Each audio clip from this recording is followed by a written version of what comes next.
Good afternoon, everyone. I'd like to welcome you to the October 11th Finance and Planning Committee meeting. Little official business to take care of.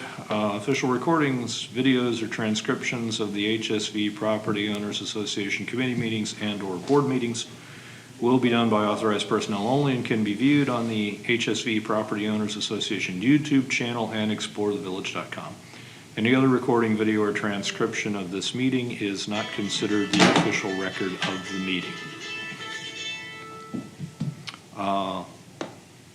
Next item on the agenda, I don't think we have minutes from the last meeting, so we'll have to ask Kathy about that. We'll take care of that at the next meeting. And then today's agenda, and I apologize to everyone for sending this out so late this morning, got a little behind this weekend. Wanted to have kind of a brief conversation of what the policy document probably needs to look like for the capital funds. We talked about needing a policy document for that. And week from Wednesday, we're up for the next quarterly report to the board, so talk briefly about that. I want to take a few minutes to talk about what I'd call potential future F&P activity want to kind of free conversation about that, make a list. I think probably need to push it back to the board and see whether the board wants us to take on some of these activities. But then Carl reminded me that we never quite finished the emergency reserve fund policy and actually voted to send that on. So what I'd like to do is put that on the agenda and go ahead and make that the first item so we can get it taken care of. But I didn't know if there were any other items we needed to put on the agenda. Hearing none, I guess we roll. No. Carl, over to you. Can you kind of take us through hopefully the last and final changes? I believe where we left off was basically two outstanding issues. One was just to put a comment in there, since we are changing the name of the policy, to refer back to it as the original policy of the reserve funds. And that's highlighted in blue. Any questions on that? Okay. The second was, and some of it might still need clarification, was the operating reserves, emergency reserves. I think it was set at 2.5 million. It was defined as being the 1.5 roughly in the Cetera investment, and then 1 million related to the line of credit. A while back, as you remember, we had the issue with it being collateralized by the Cetera, but Regions said it wouldn't have to be, it would have to be collateralized by something else though.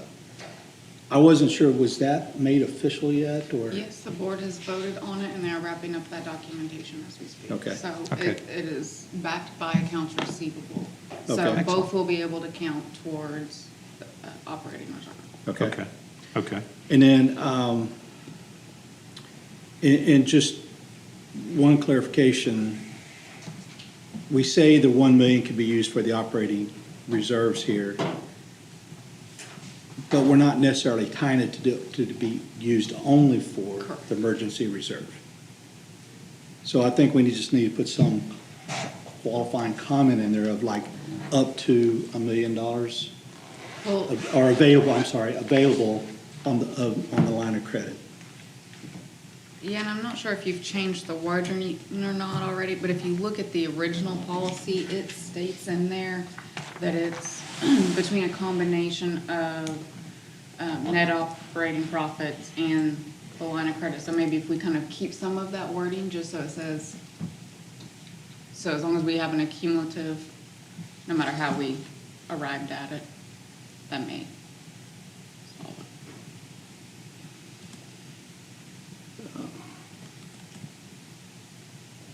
it. It seems to me the current wording in here is kind of what you just said, and it seems kind of clear enough.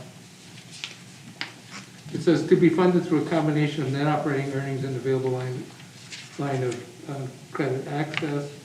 these funds will be used for priority operational needs during a short-term cash shortage. And, I mean, Yeah, Yeah. I don't see any reason to change that wording, and it seems to cover what we wanted to cover. Okay. Yeah, wasn't questioning so much section 2C, Right, but more the chart. yeah, right, I mean, there were the question marks. Yeah, I thought that you would put in the $1 million line of credit. And then I thought, I don't know exactly how we're gonna state it, but then I think it says we're in compliance. Okay. I think you may be right. So the minimum amount we're saying is, at this time, is 2.5 million. The funded amount would be 2.5 million? Sounds like it. And then, but the comment section would be, just leave blank, there's no comments. Right. And I have no clue, was the date last set in it was the December same as- 17? Yeah, it was, Okay. they're all at the same time. Last funded, I guess it was, I don't think that one's been funded for a while. It's Yeah, not that's what I was necessarily thinking. funded, there's money to Available. draw on. Yeah, it's been available for a while, I guess Yeah. is probably the proper way to say It's just that. not separately Okay. set aside. I think it like that. Yeah. Okay. So does that make that table entry an NA, or do we just need to go back That's in what time? I just showed her, was Okay. NA. Okay. And so are we gonna put anything in the comments about it's the combination of the Sotero That would be- investments and a line of credit? You could. Well, and I think that's where Tom was saying, if you look at section 2C, operating emergency reserves to be funded through a combination of net operating earnings and available line of credit access. Okay.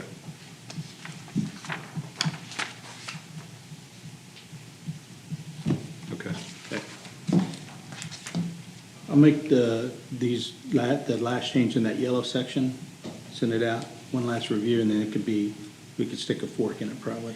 Okay. Just, I guess, one question, I know y'all started talking about adding, chapter 9? Like an accounting policy, should we still leave it in this? In chapter 1, article 10, or do we need to move it? No, I think it's fine where it is. I Okay. don't see any particular reason to move it just for the sake of moving it. Well, I think they had started trying to do that, trying to break all of the accounting type functions out, and they started that new chapter, but then it just kind of fell short, so it's in both. Yeah. It's- Yeah, Mess. I don't think it necessarily matters where we put it as long as it's in there somewhere. At some point in time, somebody somewhere probably needs to go through the whole book and see, perhaps after it, when they get a new general manager, and the new general manager makes whatever organizational adjustments they might make, coming in as the new person, then maybe it makes sense to go back and try to figure out how to allocate out those legacy policies. But I don't see any real value add in doing it right now. Okay. So. And I had one other question here, and it has nothing to do with this it has nothing to do with the changes to this policy, but I know we've discussed a couple of times, looking at the reserve amounts because of, these reserve amounts were set some years ago based on,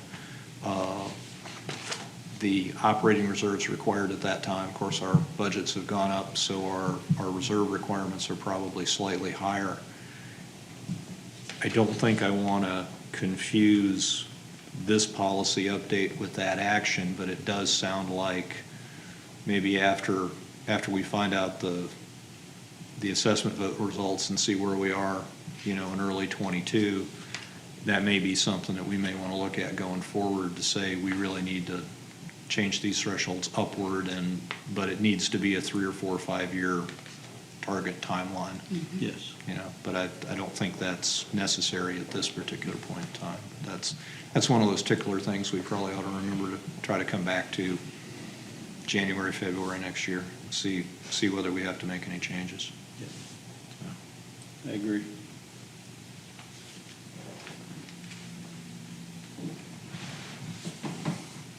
That's actually kind of already built in because it says beginning in 2022, Mhm. we're going to do exactly that, so. Okay. Cool. That's a good point. So we just have to make sure we're following our own rules. Correct. I hate it when that happens. Yeah. Takes all the fun out of it that way. Okay. So it sounds like other than some minor red lines in the operating emergency reserves table, we should be able to bring that back in at our next meeting and hopefully finalize it and put it in the hands of the board for their action.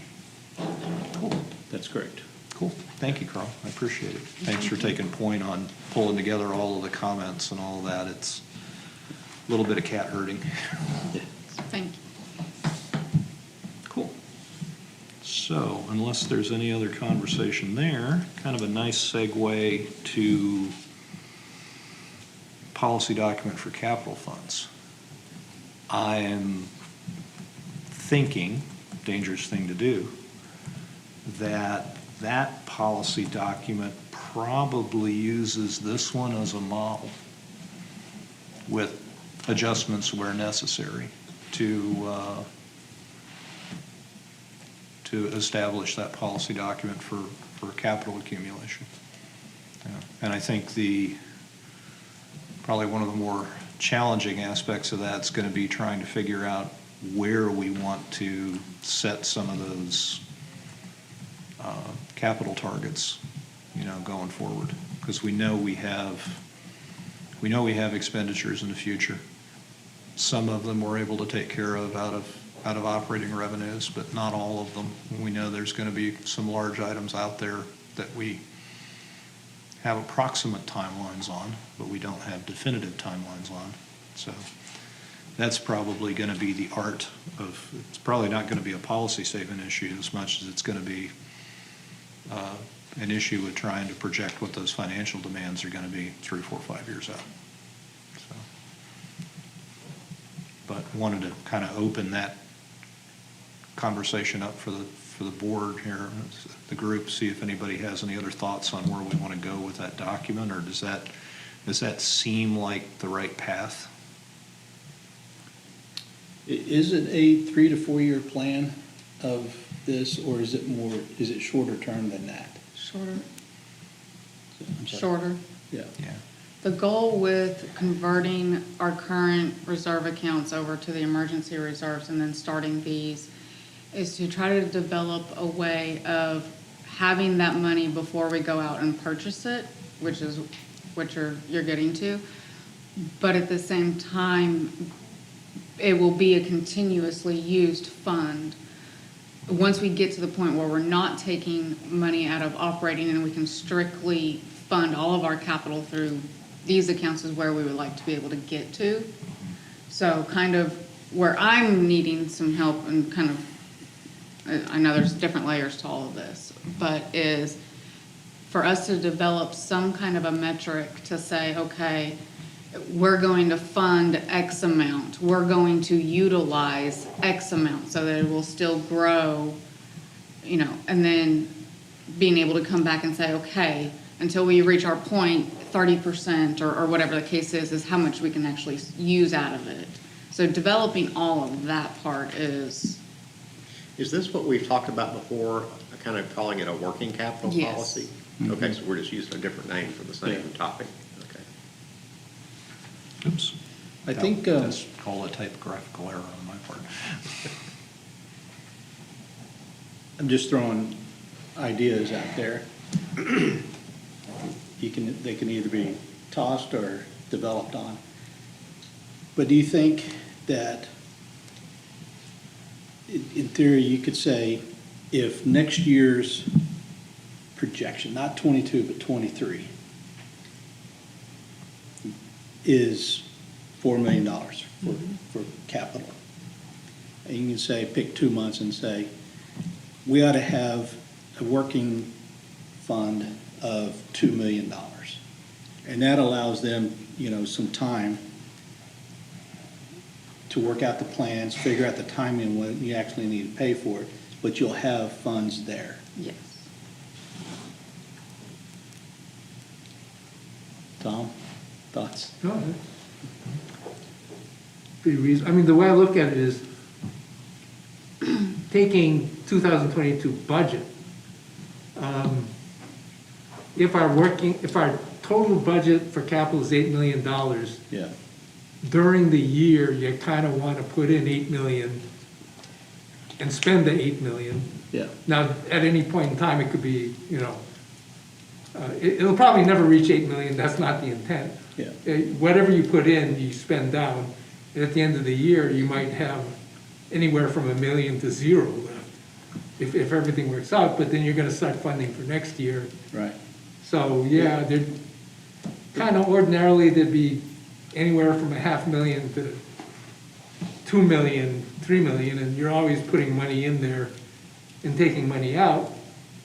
And I think what we're talking about is having a document that trying to conceptualizes how that whole process works. Yeah. How money gets in, how money goes out, where's the money coming from, how is it tracked, stuff like that. And I mean, I agree with Larry, that's kind of what we tried to do here. That's the general format. But, how it's gonna work, that beats me.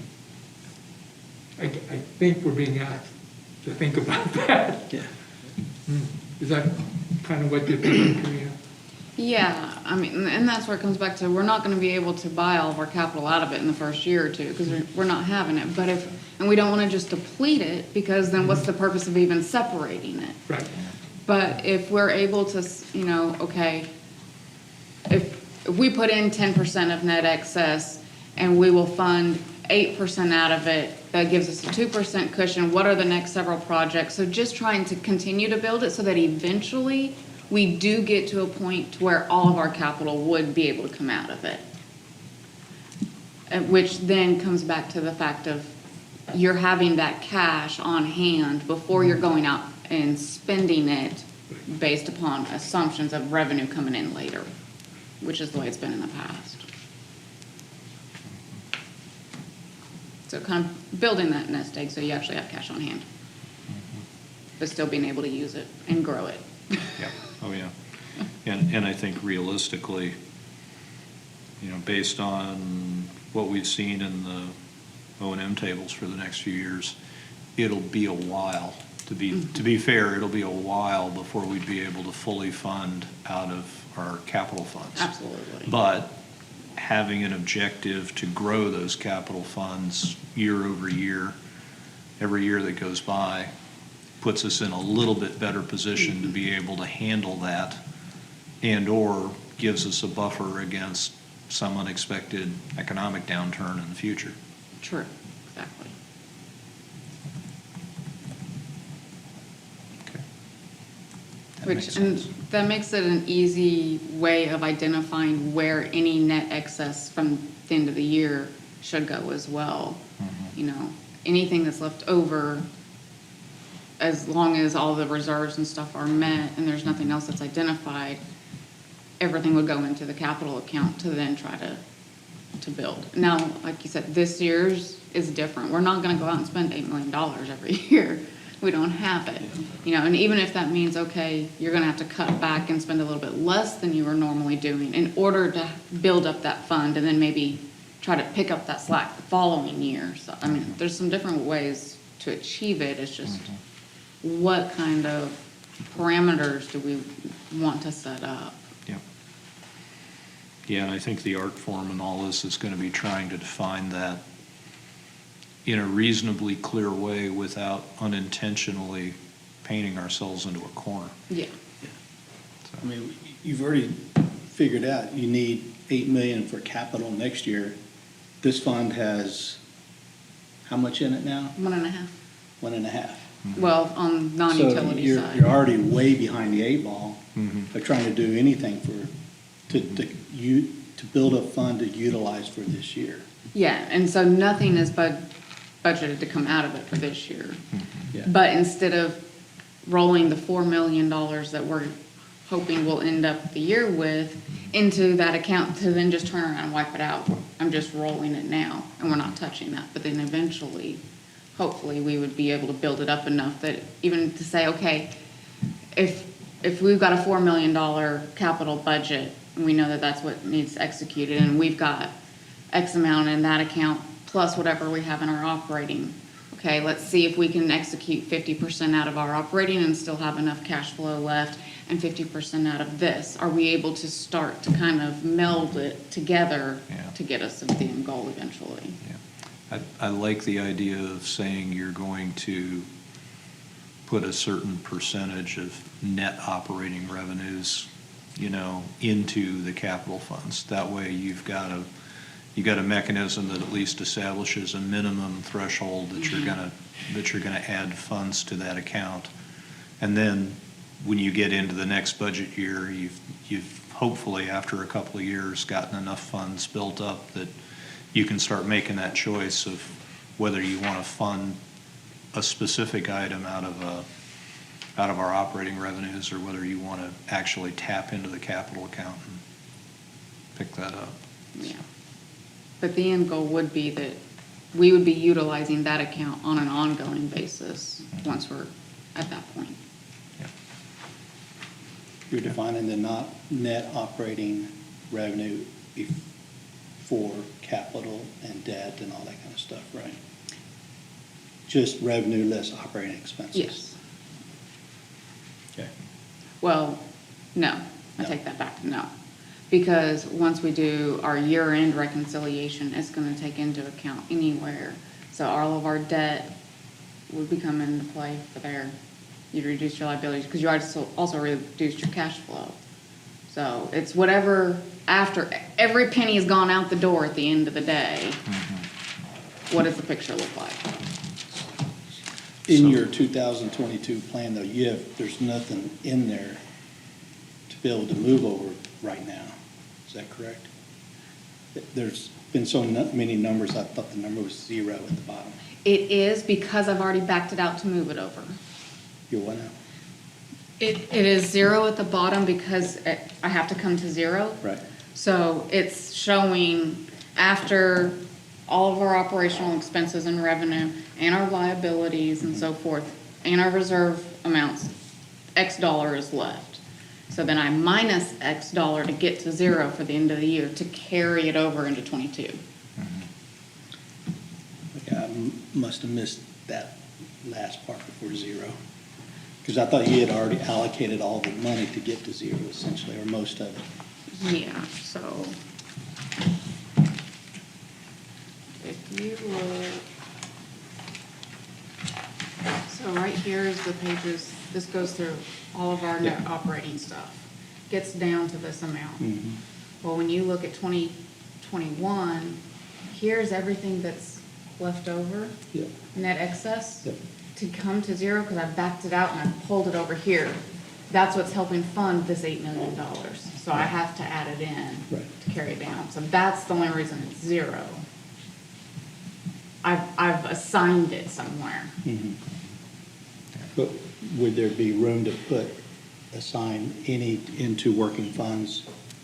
Yeah, so like right here where we've got capital Yeah. funds for utilities and all that stuff and reserves, we could say X amount is our requirement to go in here.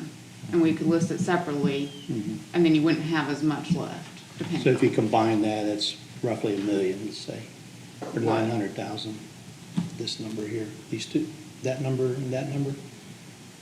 Yeah, so this would be the way 22 would end up. Here's the way 21 is gonna end up. Oh, you could take some of that and put it into. Mhm. Okay. Okay. Cool.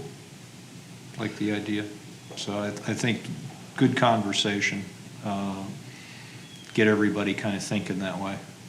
Because before too much longer, we're probably going to have to start putting mud on the wall to figure out how to actually craft the details on this policy. Yeah. So good thought exercise, though.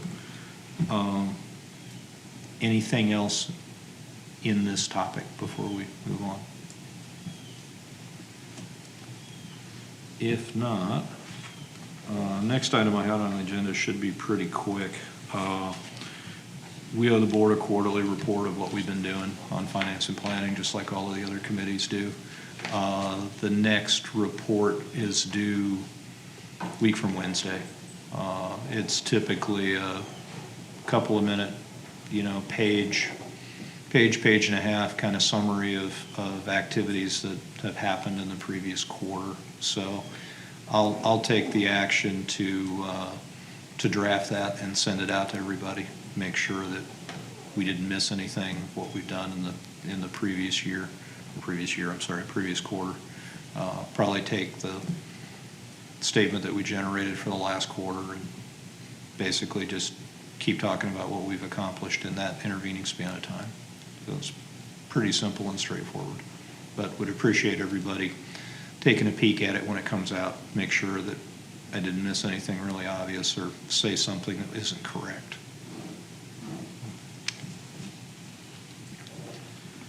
And then the only other thing I had on the agenda, because we were kind of a short list today, some of the potential future things we could be doing. Right now, we haven't gotten any direct tasking from the board on any of these topics, but I think we probably, I know there's been conversation about a couple of these topics, and there may be a couple of other things going on that I'm not remembering when I put this list together. When we went through the review process for FRAD-F, one of the, what I would classify as opportunities for the future was some kind of mechanism related to short-term rental properties. That one is a real problem, not just for us, but it's a huge problem for the surrounding communities. There was a big article in the Hot Springs paper the other day about some of the adjustments that they'd made.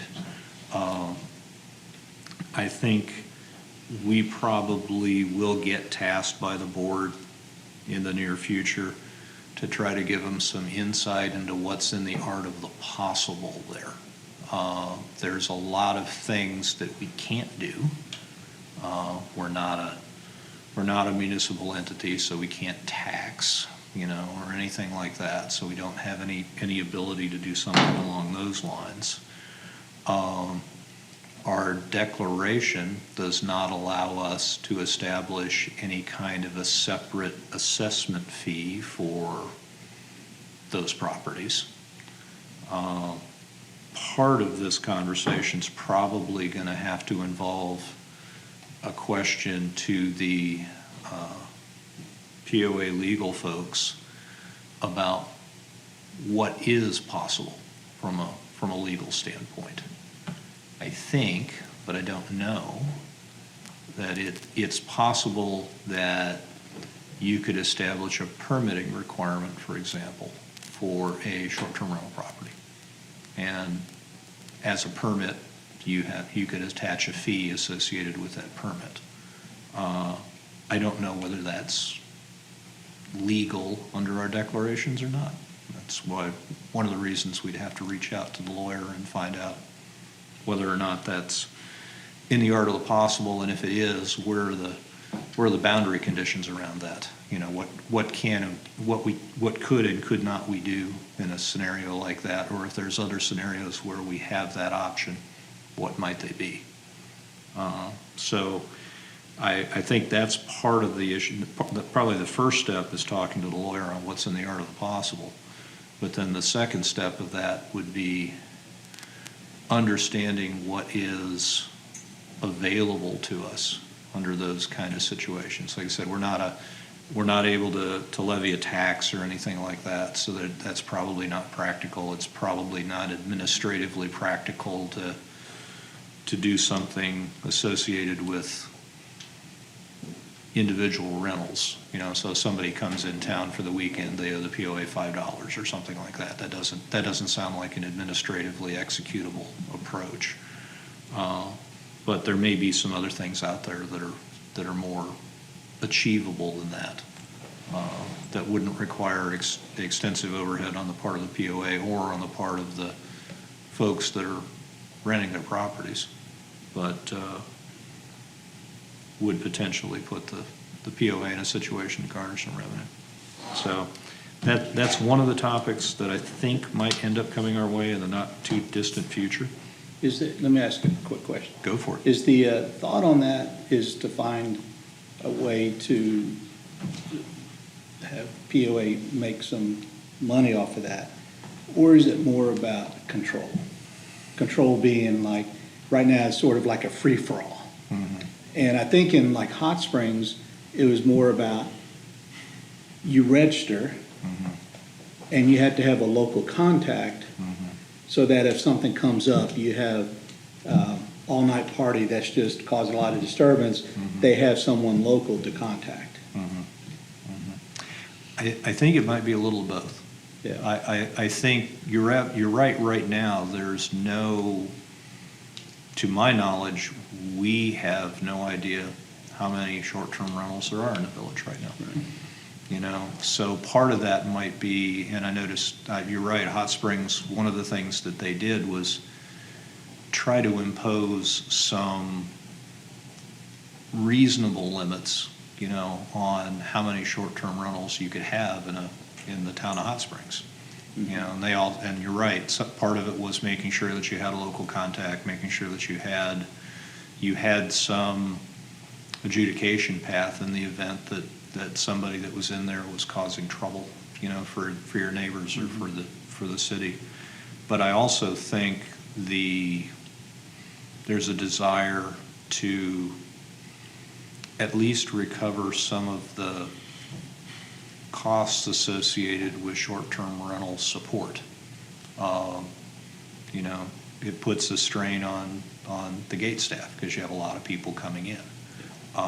Unfortunately, it puts a little bit of a strain on our local police department because a lot of folks don't realize that you're supposed to kind of cool the party down after about 10:30, you know, and so if you've got a loud party going and your neighbors are aggravated, you know, one of our local officers has to come knock on your door and ask you to please keep it down. And most of the time, and this is anecdotal on my part, but most of the time it seems to be, if somebody's reminded once, they're usually pretty good, and they don't typically have to go back out a second time, but there's always a few. You know, so being able to have, you know, both a bit more control over the situation and potentially some opportunity to defray some of that direct cost associated with supporting short-term rentals is certainly a possibility. So, it's a good question. No, I think that's something that, like I said, we're going to be asked to go gather a little bit of data and maybe provide some thoughts to the board. That's really going to have to be a board decision on what they want to do and how they want to do it, if they want to do anything going forward. Okay. So if we need some direct insight,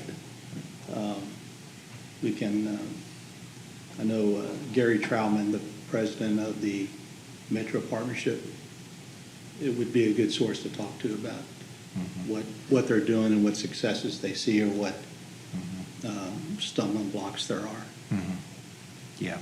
And I think we're at the point now where we're really in a data gathering mode with that, trying to understand what's available to us versus trying to establish any kind of an approach. Sure. Yeah. But at least try to define the no-go zones and try to define the parameters where the community could potentially work with short-term rentals, because certainly we don't want to ban them. They're a valuable asset to the community. We have a lot of people who come in here and spend the weekend and fall in love with the place and come back and buy property. So we don't want to unnecessarily restrict it. But Yeah. my guess would be if you live down the street from a couple of short-term rentals, that probably cause you no amount of aggravation over the course of a year as well. So there's a balance there somewhere. Yeah, one of the, usually questions can be answered, but one of those questions is, as your research goes on, involves our trash pickup. We have once a week trash pickup, and not those nightly rentals. You may have 2 or 3 come and go, and the trash overflows. So that may be a simple one to overcome, but it's just on the list. Yeah, that's a good point. That's a good point. Yeah, if somebody doesn't remember to take the trash out on their if whoever's renting the property doesn't remember to take the trash out on a designated day, all of a sudden, you've got an issue. Or they put it out when they leave on a Monday, Uh-huh. and then somebody's there for Tuesday and Wednesday, and by that time the bin is overflowing. Uh-huh. That has been mentioned, by the way. Sure can happen. Now, we go to 96-gallon trash cans, that'll probably help to some extent, but it could still happen, especially a large house, where you've got a lot of people. I understand the concern with short-term rentals. Why is not long-term rentals also something worth studying? Possibility, Okay, just, possibility. Most of the angst, I'll put it that way, that I've seen I understand is that. associated with short-term rentals. Longer-term rentals don't seem to have a lot of the behavioral characteristics of short-term rentals, but, yeah, I can argue with that, but. yeah. Well, I think you perhaps change to a different set of circumstances. Is there how much administrative time is involved with the rentals? It's just like a property owner. They'd have to bring in their lease, showing it's a 6-month lease. We'd set them up as a tenant, and depending on what access they're given and all that. So it's the same amount of time as if you'd bought a piece of property and come in. Okay. So, It's almost like a transfer type thing. So just as an example, in one of the properties I own outside of the village, for any rental, long-term, probably for long-term, you have to submit your lease and all that, just like you do here. But they charge a $120 lease administration fee just to help defray the cost of trying to track that and all that. And you have to then submit it's an annual registration fee. So it works for them because they can keep track of who's in and out. So it helps defray your cost. Yeah, and I think that becomes part of that whole problem set of how do you understand what your circumstances are? How do you defray your operating costs associated with the extra overhead, things like that.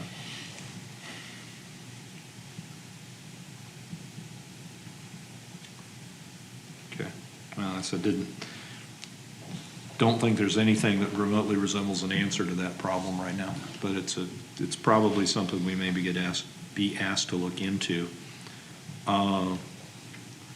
The other item I've got here, and I'm not sure where F&P fits in this picture. I'll say that up front. I know that there's a lot of work being done inside the staff for metrics, doing a better job of demonstrating to the board and demonstrating to the property owners what's being done with the money that the community gets. Policy statement the board put in place last week did identify a subset of items in the agenda for what they call special accounting treatment, which is essentially going to be a monthly status of expenditures and activities and future plans, near-term future plans against those various categories. It's going to take a little bit of time. Usually when you start up some kind of a metrics program, it takes a little while to figure out what metrics you really want and how you want them represented, and how they then get presented and understood, by the folks that are receiving them.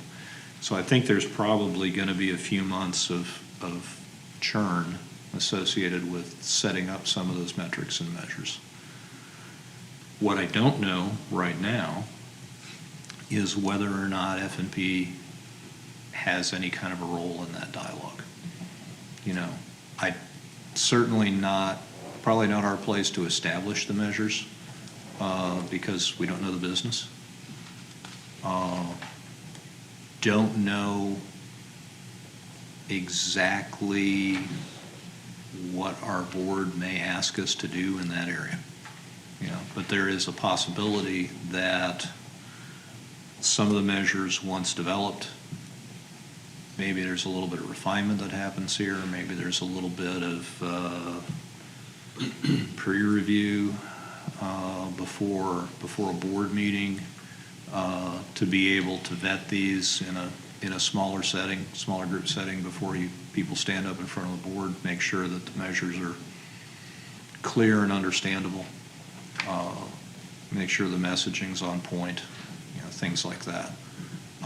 Don't really know. So that's kind of an open category. I mean, I'm open to opinions, thoughts on the matter from anybody, but I think it's a place where a lot of us on this board have a lot of experience on both the development and the receiving end of metrics reviews.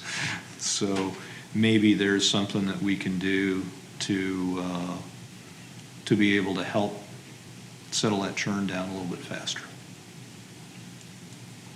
That said, I'm not sure with a great deal of detail exactly what that is right now. So, but again, thoughts on that certainly would be appreciated, you know, amongst ourselves anyway, and try to understand where, if we're going to engage, where do we add value?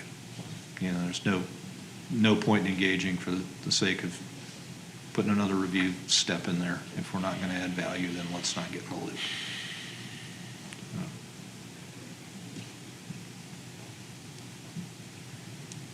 And I didn't know if anybody else had anything on their tickler lists for things that either are things we might want to ask the board whether they want us to look into, or things that we should be working on as part of our charter. So I'll open the floor up to anybody that's got any other thoughts on that matter.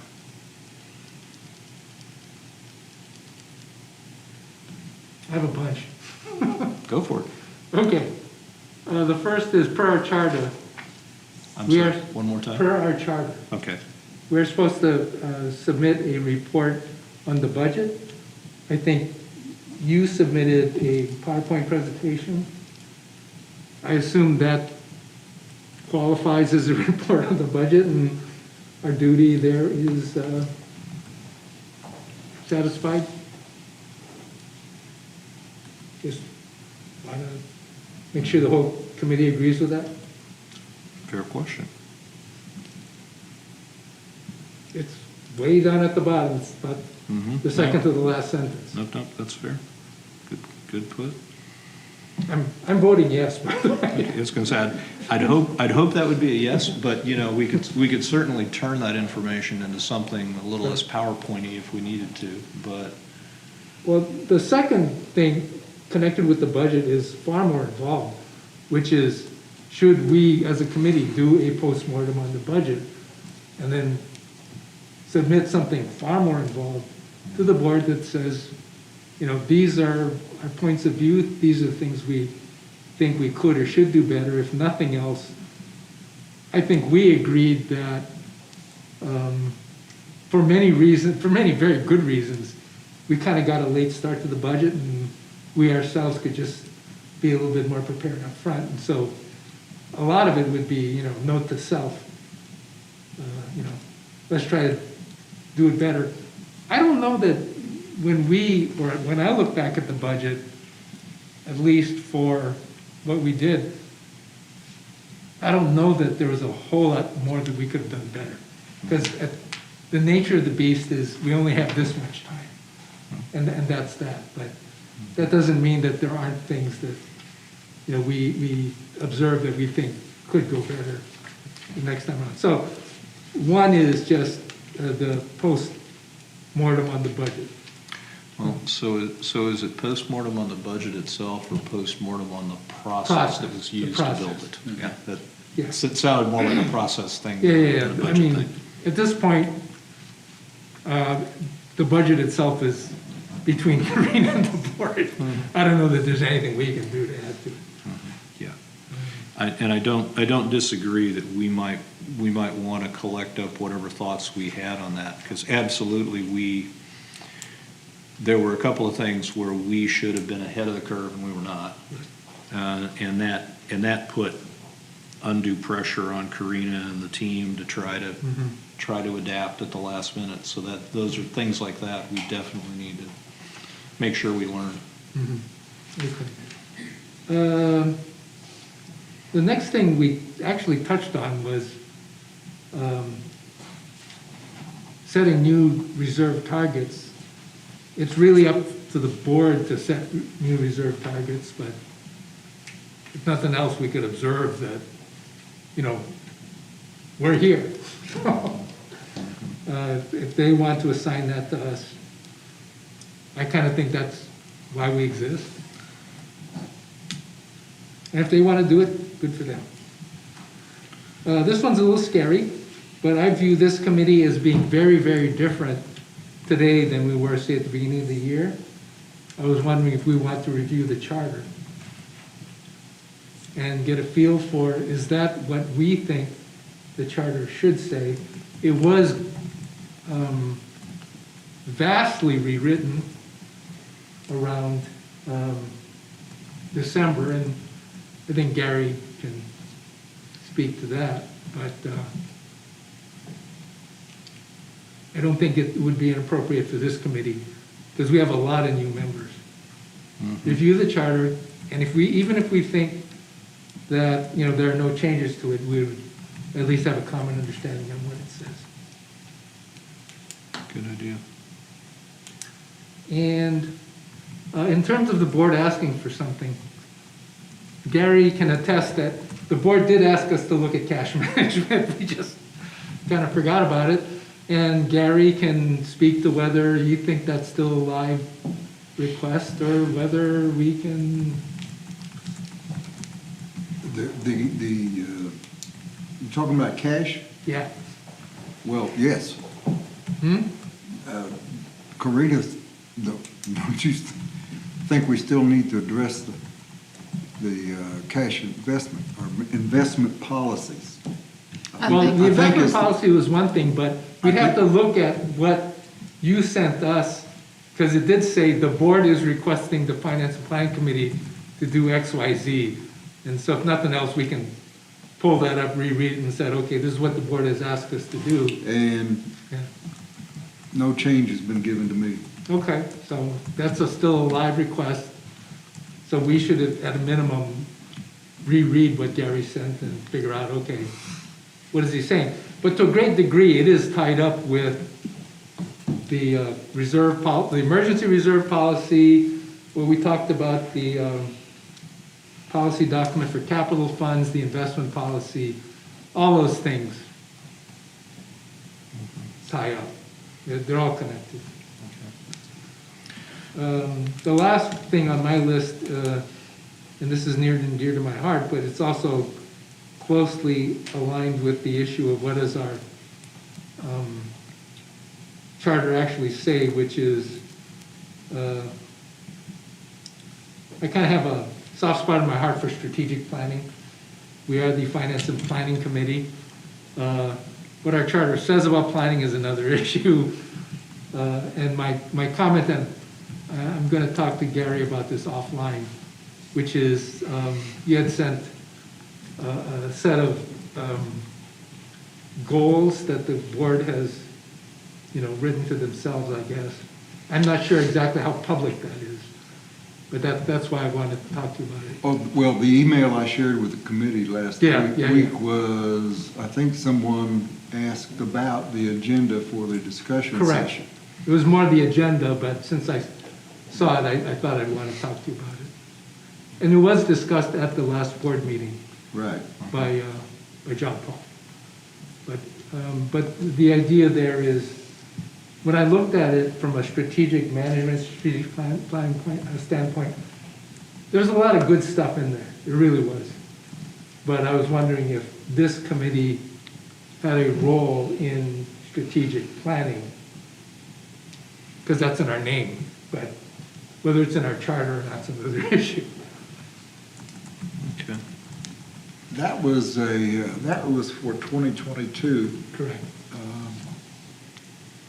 Now, depending on which version of the budget we use, it may be appropriate for the committee to early in the year start looking forward. 2023. Yeah. And I think everybody's discussed doing the budget a little earlier.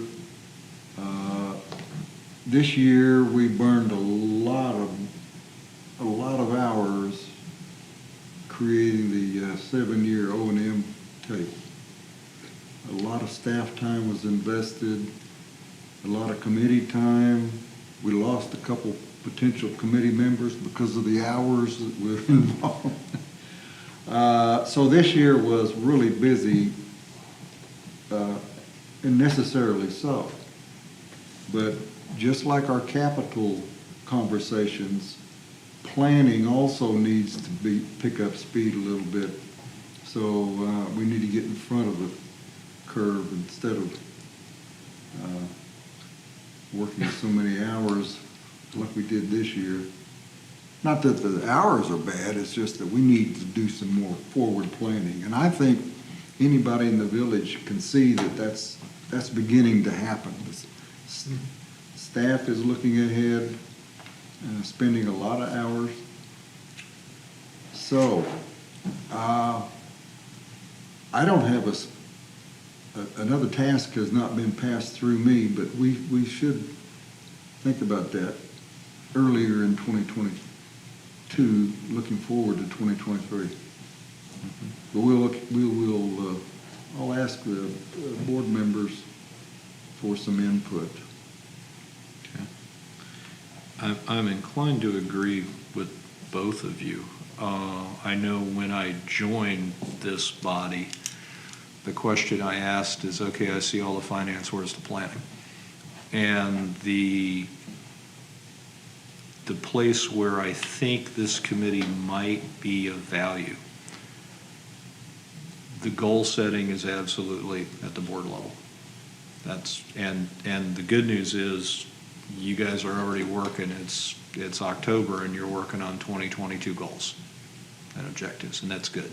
I know it was discussed at kind of a high level at the board session last week. At some point in time, when the board's comfortable with that being released into the public, it'd probably be a good idea to share that information and we figure out where to go from there. I know that the staff is working really, really hard on execution. They're starting to take the longer term focus with a 7-year O&M.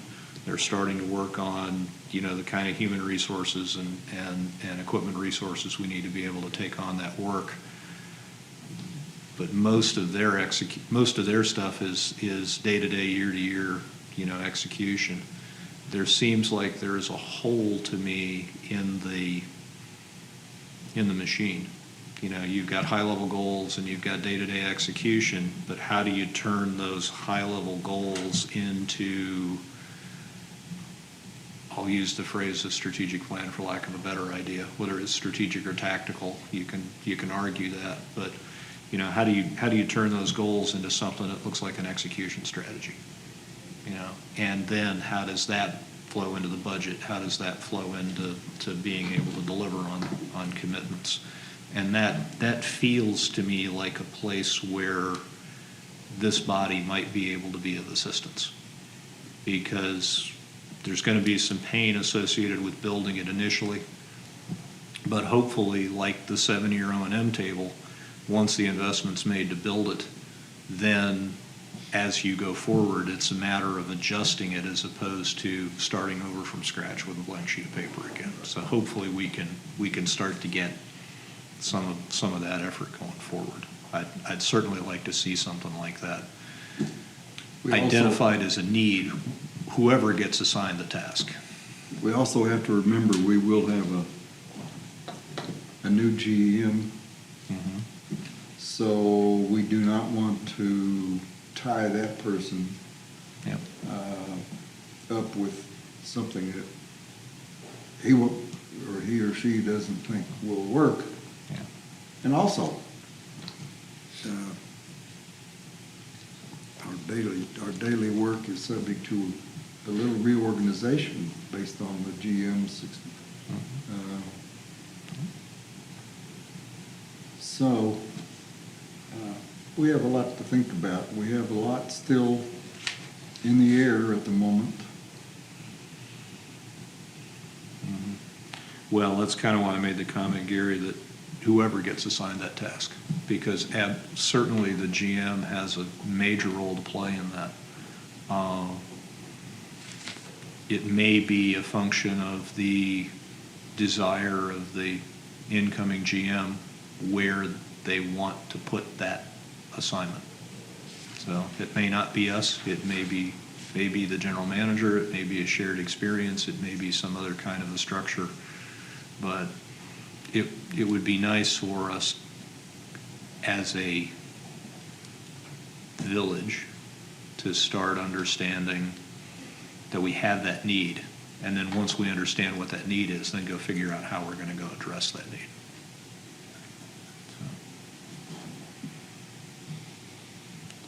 Did you have anything else on your That was list? my list. If you don't mind, I'm going to loop back and kind of go through what Sure. various ones for what I wrote down. So the first one, the report on the budget, I think the PowerPoint presentation that we put together is sufficient, but I'd like to get a thumbs up from my teammates here on whether or not you believe that to be the case. So, I think it's sufficient if the board thought it was sufficient. You know, if the board wants us to do the more. board hasn't seen it yet. Yeah, well, I was Because gonna say. we didn't get there. No, I understand, but what I'm saying is, if you present that, Mm-hmm. say, here's our, you know, this is our report, and they say, fine, then I think we're done. Mm-hmm. I don't think they'll task us to go out and make it a narrative, but Yeah, I think that's good put forward, and I think, you know, to your, since Gary's our board rep here, if it wasn't exactly what you were expecting, or it wasn't, or you felt like it missed something once you have a chance to see it, let us know, because we'll adapt. You know, if you walk away scratching your head going, gee, I still don't know about this, that, or the other, then that kind of indicates that maybe we missed something in our approach. So we'll learn that lesson and pay it forward next time. So, the next one, the postmortem on the budget process, I think that's a great idea. I have a suggestion for the group. It's basically going to turn into an action item. Any thoughts anybody has on our experiences, what we could do better, what we could adjust, whatever that might be? Can I ask people to send me that information by like the 1st of November? And then we'll take that data, compile it together, try to tuck it away someplace where we don't lose it when we go through the cycle next year. my thought on a good starting point for that might be the first meeting I attended as a member of the committee. Tom had a hard copy, I don't think I have this electronically, but Tom had a hard copy of kind of what our calendar was for moving through the process. And by the time I joined the committee, we were already way behind on most of the dates that were on that calendar. So I think, you know, to me, one of the first steps in the post-mortem would be to try to understand what got us off the track with that calendar, because I think that we could have done the process in a way that didn't put as much burden on the staff, perhaps, and would have allowed us more time to, kind of work through it a little more methodically. Although, I don't think we missed anything, but we could have done it in a more a less rushed way. Yeah. Maybe. Yeah, oh, absolutely. So, I apologize, I think, who actually has that, who actually owns that calendar? Is that part of your tasking, working backwards for the budget approval and all that? So, once we finish the 21 budget, we probably need to get the timeline for the 22 budget cycle so that we actually meet target dates next year instead of scrambling in at the last minute. Right. So, You mentioned the charter. We should also ask Karina, maybe not necessarily this minute, but I think Karina needs to give us, the committee as a whole, a little bit of a report card.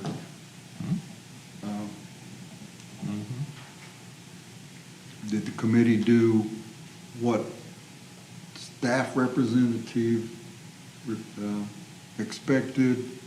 Did we take too much time? Did we, whatever? I think that would be important. I like that idea.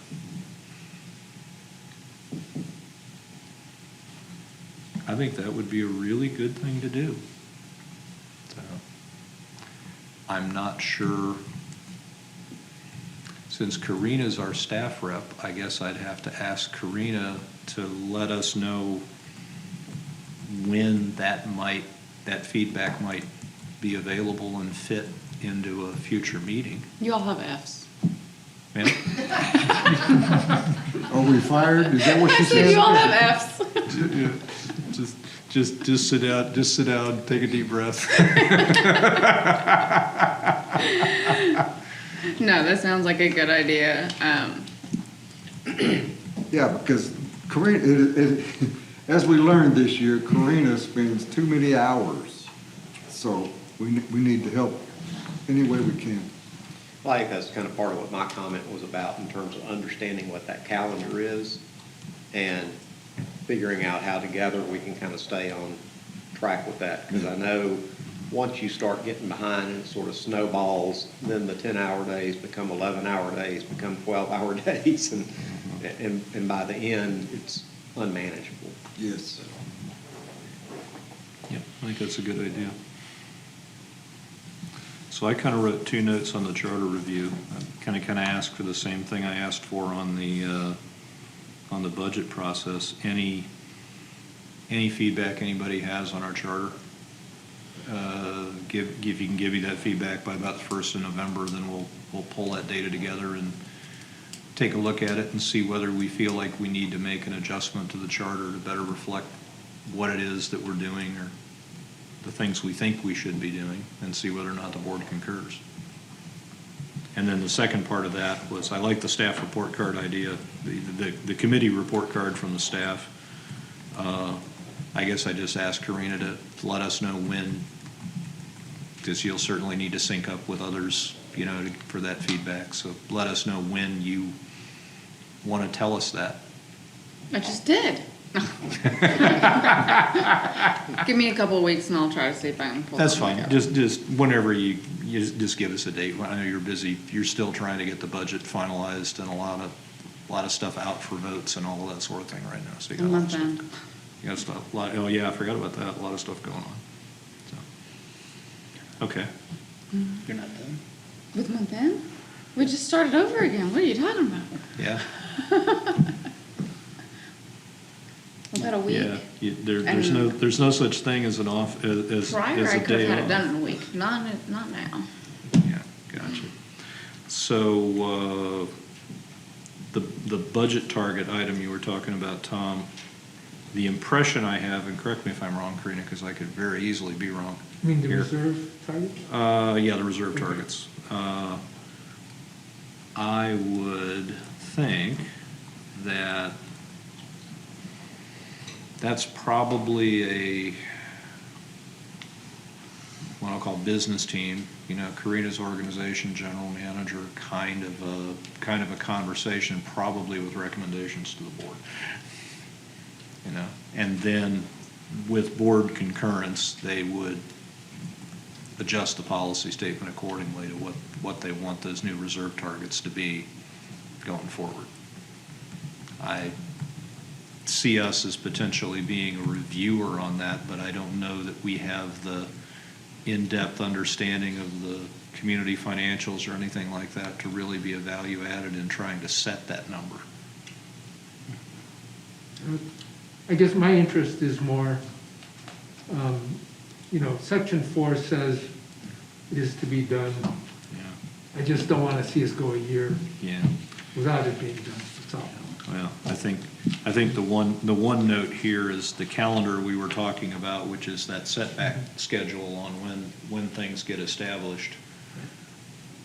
That adjustment to reserve targets probably needs to be added to that calendar if it wasn't there already. And then we'll know where in time to look for it. So the Well, I chart- wouldn't think that you would want to reset your reserve amounts every year. I would think you would look for something a little more of a long-term range Mhm, and then, set it that way. mhm. I wouldn't necessarily add it to the annual calendar of what you're Okay, discussing. Understood. But I do think it needs to be done and decided on before we start doing anything for 2023. yeah, absolutely. Because if it's going to be a factor in the '23 budget, it needs to be known upfront so that that's factored into the overall budget cycle. Yeah, so whatever that frequency is, and I don't know if it's 3-year, 4-year, 5-year timeline. The last one was like a 4 or 5-year timeline, I think. It was 5 and it's actually been 6, so. Yeah. So you're right, it's probably not on the annual calendar, and I don't know how, I don't know mechanically how to carry it, like 2022, we need to do this, and then we need to look at it again in '26 or something. I don't know how that carries in the annual budget calendar, but. I think there's probably a few different ways that we could do it. The whole reason I know when it was set up is because the spreadsheet itself indicates it was set on a 2017 level 5-year breakdown. So Yeah. as long as we're keeping up with that and we're looking at a schedule that everybody's got access to, we would know when we're reaching a Okay. review point. Okay, yeah, and the 5-year timeline seemed to work reasonably well the last time, so don't see any reason to change it unless there's some compelling reason that you know of. Not for the emergency reserves. I mean, I think if we're designating those to even be more off limits, I would think 5 years should be a good amount. Like 20, yeah. That's just my opinion. Okay. The others, I think, would probably need to be reevaluated on a more frequent basis. Yeah, absolutely. Okay, so we talked about the charter review. The board asked about cash management. That one I'm not sure, and here's why I'm not sure. I think we fulfilled, but I think we need to go back and reread. We need to understand what was asked for, what did we do, and the bottom line on it was, did we meet the objectives? Or did we go down a different path somewhere and forget that we left something behind? But I thought, perhaps incorrectly, that the original ask may not have been as clear and unambiguous as maybe people thought it was when they first sent it to us. So I don't know whether we It have an was- open action item there or not. It was initially all brought up based upon an email from a property owner asking about the FDIC insurance statement in the audit report. That's what all this has stemmed from.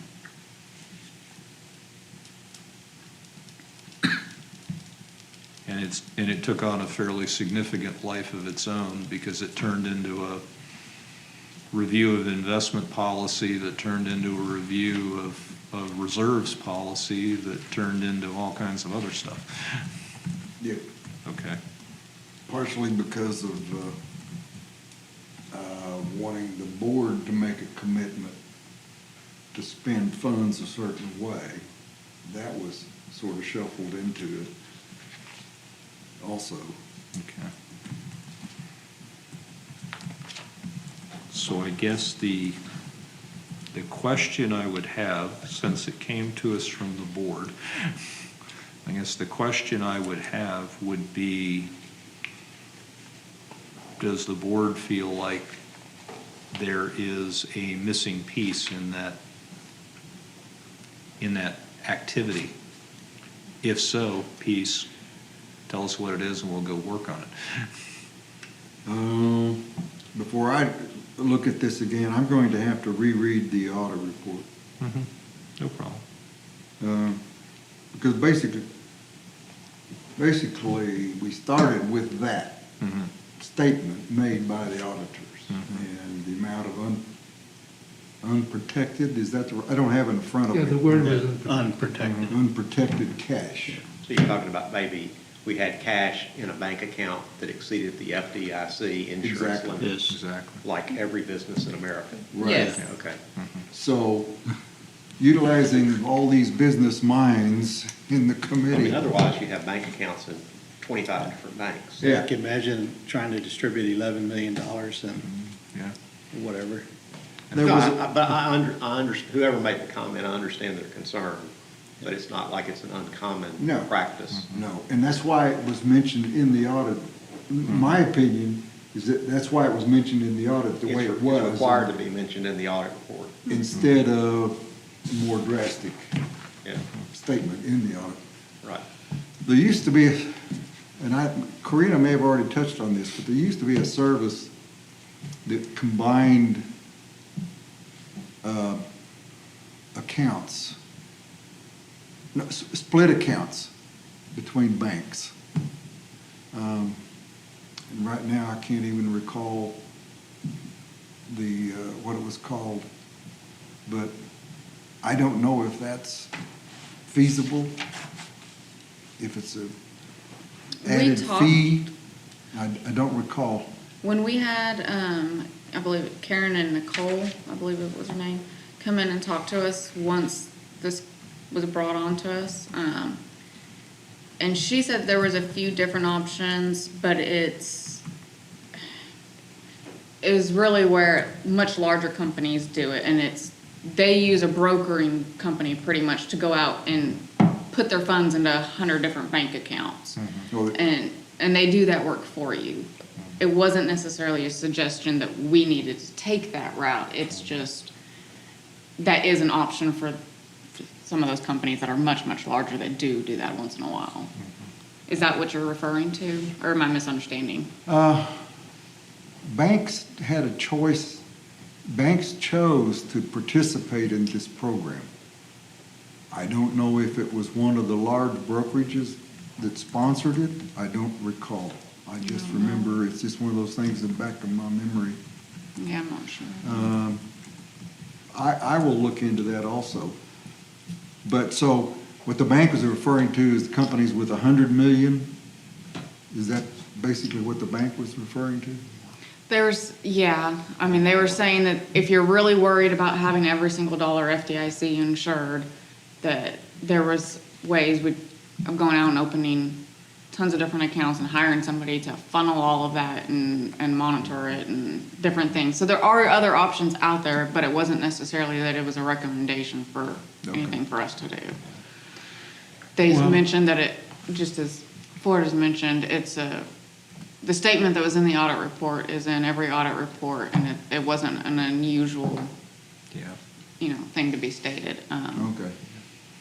Yeah, but if you're a much larger, if you're a Fortune 500 company or something like that, you have hundreds of millions to billions of dollars Right. thrashing around in accounts. I mean, when I worked for Lockheed, we bought Sikorsky for $7 billion out of cash. So, there was a little bit of money floating around. Which, and until recently, we haven't been in a cash position where We don't it's have even that really, problem. it's been less of a concern. Yeah, Yeah, we've just recently got out of the go through your couch, look for loose change mode to funding operations. So, got it.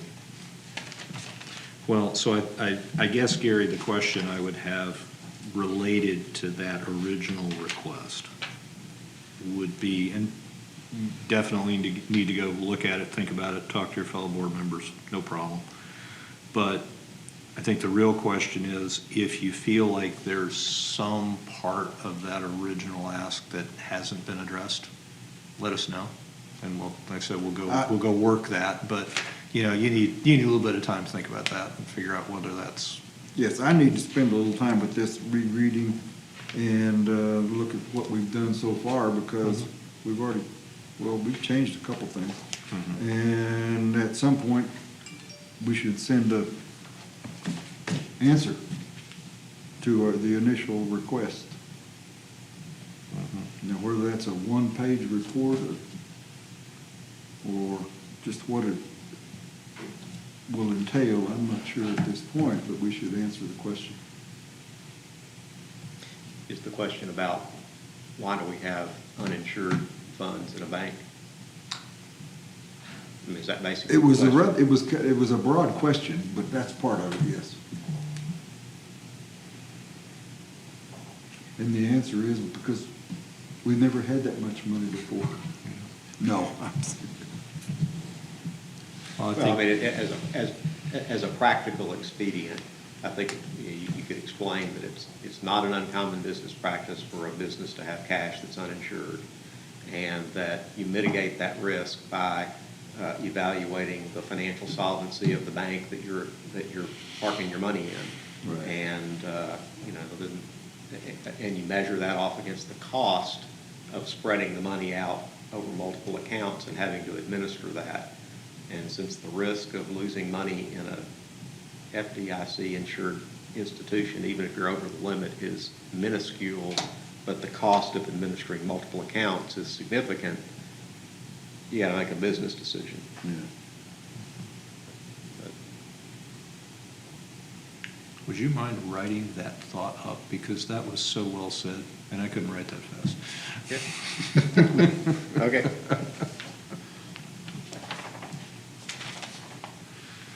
Because I think that would answer the direct question, and then what falls out of that is, as a second order effect of some of those questions, that led us into a review of the investment policy, led us to review review the reserve funds policy that's turning into an emergency reserve funds policy, and some of the other after effects that happened. So I think that'd be really good. Okay. I think that covered all of the items, all my thoughts on what you said. Thank you. Good list, actually. Really good list. I had a few notes relative to action items before we closed the meeting, but I know that there are some people in the audience, so I wanted to take a couple of minutes and open up the floor to anybody out there in the audience who has any questions, comments, observations. Would you mind using the mic? That way the folks at home who listen to this will be able to hear you. What's the best way to communicate with this committee? Obviously coming to the meeting, because you give us the opportunity to, but is there any other way? From my standpoint, I believe all of the committee members are identified on the committee website. I don't know. We're not identified on the website? Well, they're there, but there's no means of communication. No contact information. There's no, or anything. it'd no be nice email if there was address. just a committee-wide, maybe email address or something. It's just, obviously, not too many people attend, whether or not they can't for various reasons. But they might be watching the videos and questions. I mean, and it's not always just icky stuff. It'll be good questions, comments, suggestions, observations, that sort of thing. So I'm just wondering and thinking maybe that's something that could be developed. Okay, Thanks. that's a very good question. So We do have a board member on the committee, and their email information is on the website. So certainly you could route any questions related to committee activities through the board member. We also have a staff member on the committee. Again, their email information is pretty public. So certainly a couple of venues that you could use for anybody who has any questions about what the committee's doing or has any suggestions about what we should be doing. So is that the answer then, just direct something to Gary or to Karina? I think at this point, For now. At this point, For yeah. now. you certainly don't got have any you certainly got the ability to direct any of the, because there's a, for not just this committee, but for all of the committees, there's a board representative and a staff representative. So the board email information is certainly known, and most of the time, I think the staffers' email information is also known. So you could certainly route any questions to either one of those folks. You know, but you raise a more interesting question, and that should there be some kind of a way to contact the committee in some form or fashion? That may be something we might want to look into. It's a good question. During the fract period, there was that nice, what was it, Your Voice? Your voice at Even hsvpoa.org. something like that Mm-hmm. might be an opportunity. It's something to be looked at. We do have to pay for each email address account that gets set up. Trust me, because I thought it'd be a lot easier for me to just put an F&P committee instead of trying to key in everybody's names to send an email. So I'm in agreement with you. But I think it would also come into play of who's in charge of maintaining that. Sure. You know, making sure who the current members on every committee, because you couldn't really do it for one. It'd have to be across the board. You need, you know, to synchronize it. Every So, committee probably has a secretary, let's say, that might be. yeah, so definitely something that could be looked Comes into with more. that job assignment. Yeah. But Well, for now, you can email us. Yeah, either that or maybe,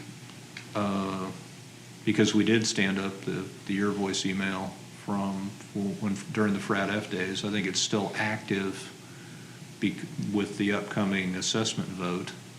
But if that email account's already up there, maybe there's a way to utilize that mechanism as well, where somebody could send a question in. The only thing we'd have to ask them is, please tell us who you're directing the question to. Because it could, that would be kind of a general entry point for any kind of comment, suggestions, feedback, whatever it might be. It's a good point, though. Thank you for the suggestion. Anybody else have anything? If not, let me go through my notes, make sure I've got all the actions written. I think Carl had the action to give us the quote unquote final version of the emergency reserve fund policy red lines. We'll put that on the agenda for the next meeting. Didn't have any direct actions for the capital funds policy right now. Didn't have any direct items. Actually, I'm going to take an action to self related to future F&P activities.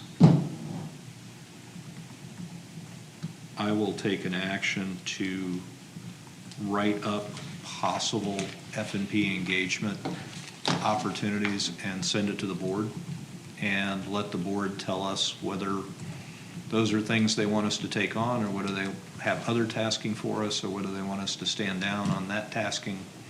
Basically, I'll push that information to the board.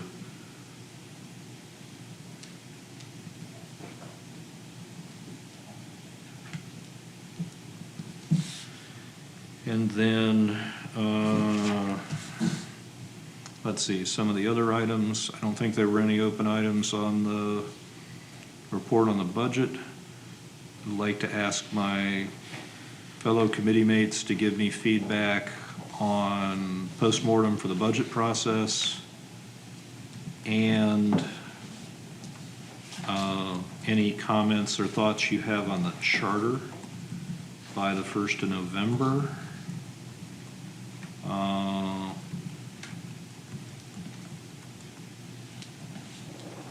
And I think there's an action to Gary to let us know whether or not the board feels like there are any remaining loose ends relative to the cash management action. I think those are the only ones I wrote down, so if I missed anything, please let me know. You have, let's have something about the quarterly report? Oh, well, I'm gonna send that out anyway. I'll take the action, that's true.